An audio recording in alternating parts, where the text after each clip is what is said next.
Greyson was born, we were getting ready to go home. His pediatrician heard a murmur, and we went from I hear a murmur to the kangaroo crew ride at midnight here. I think shock is the best word. I was just literally, I didn't know where to go, what to do. I just knew that we had to go. Originally we were told it was a co-arc, and when we got here found out he was a hypoplastic left heart. To see your child, with the BiPAP and chest tubes and all, you are really in survival mode. Make decisions based on today and not what's going to happen tomorrow. I have to do today first and live everything for today because I don't know what, and you're constantly watching for every symptom and every cold sniffle trip to see what's going to be next. They originally put in a separate, almost like a vein piece, they called a shunt, to move the circulation, to take some of the load off the ventricle when he was originally born so that he could grow. And then the next surgery, 4 months later, they took that down so that his circulation was more within the legs and the rest of the extremities. And now we're looking to reroute it and close everything up again. We have had appointments with the developmental psychologist and with developmental pediatricians to gauge where he is on his norms and what his levels are, his base levels are.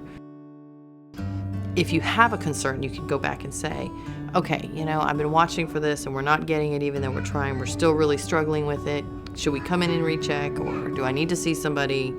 And because you have a baseline from your first appointment, they can not only know your child and how you handle your child or interact with your child, they can say, yes, okay, this is not progressing like it should be. Let's get it checked out.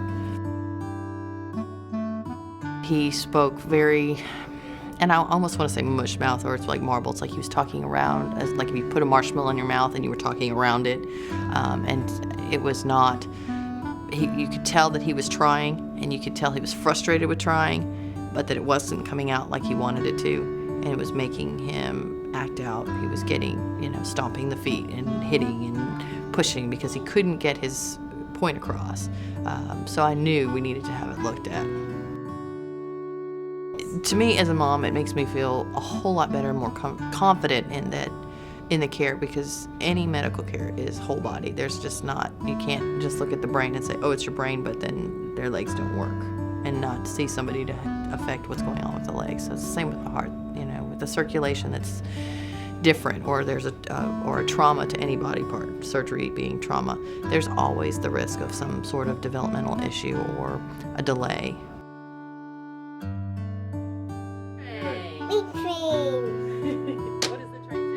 You saved my son's life.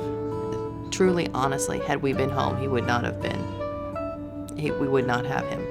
And to walk through parents who are in such shock, to understand the complexity of this disease and make it an informed decision and make sure they understand all the pieces to make an informed decision, it takes a special kind of person.